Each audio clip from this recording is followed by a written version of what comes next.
Thank you, Phil. And I don't know who else to thank, but whoever, I know Jeff invited me, whoever put this together, I know it means a lot to all of us. And I don't know if any of Neil's family is here, or perhaps if they can join us on the internet. But this is how much we loved our friend Neil. My story of Neil Muncy can be confined, believe it or not, in a single Saturday afternoon. On that day, as I've told some of you before, he saved my bacon. But he did more than that. He inspired me. We were just starting out then, punching well over our weight, and not always with the best of equipment, because we couldn't afford it. We had convinced a lot of people out west about our fantastic prowess in acoustical scale modeling. And they were paying us big money for it.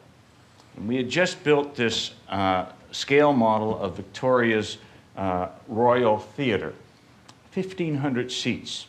This thing took up an entire office, and it was taller than me, which isn't saying a lot, but whatever. We had the architect flying in from Vancouver. We had the conductor of the Pacific Opera Victoria, the manager of the Royal Theatre, and a couple others, all showing up on Monday morning. And on Saturday afternoon, I had absolutely nothing to show them. Nothing was working. We had struggled with the problem before, but this time it was insurmountable. EMI. Now, the best way to generate an impulse response in an acoustic scale model is with an electronic spark source. And it was the spark source that was our problem. You probably know where I'm going with this. This sucker had a 1,000-volt DC bias, which scared the bejeebers out of me every time I had to open the thing up and try and fix it. And it had a 15,000-volt breakdown voltage when it sparked, which the computer liked even less.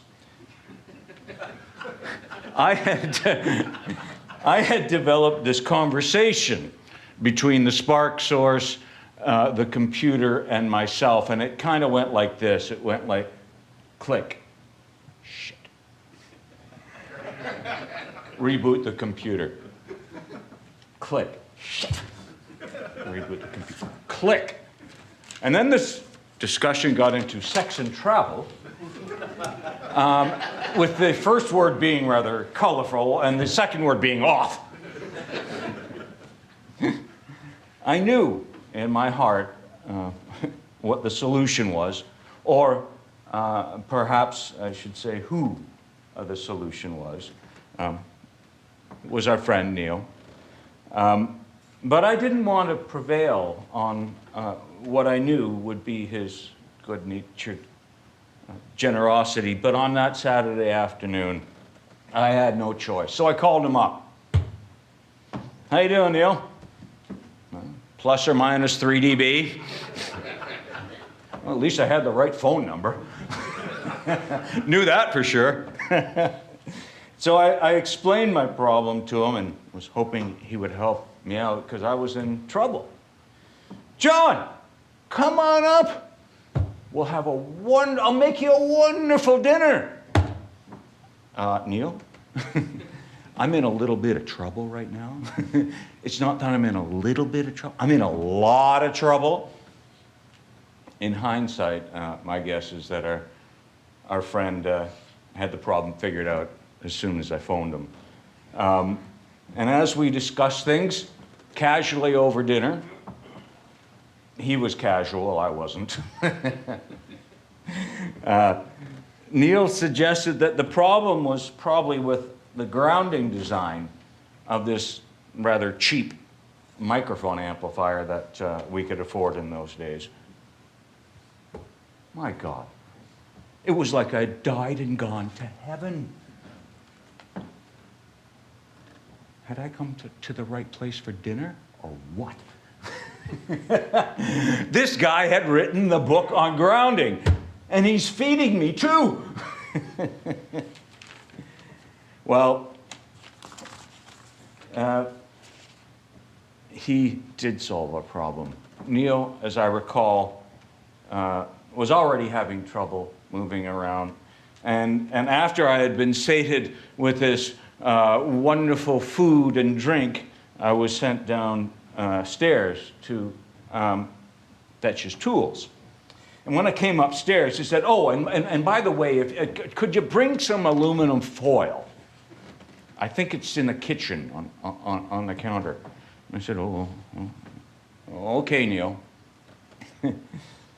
It later became known around our offices as Neil's 15 dB of foil, because that's how much EMI as isolation he gave us. And suddenly, after 2 years of frustration with our rig, we could finally get on with the job.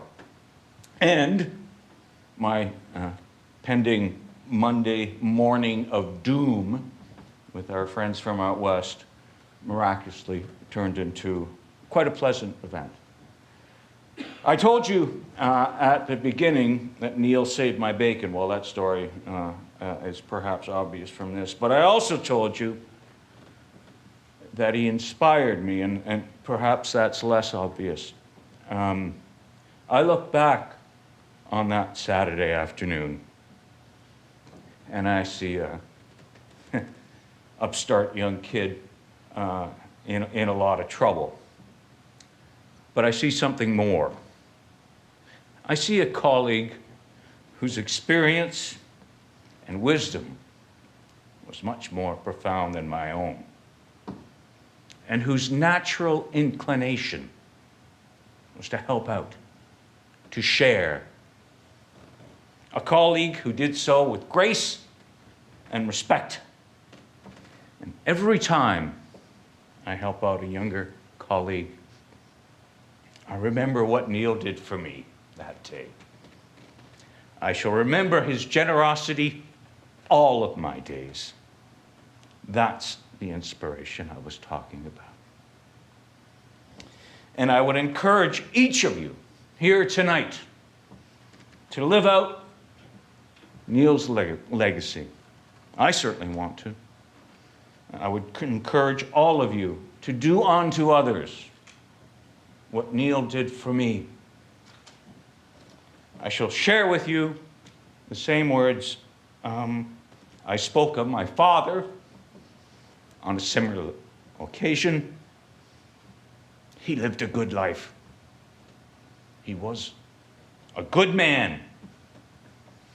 When we reach the end of our days, may others say the same of us.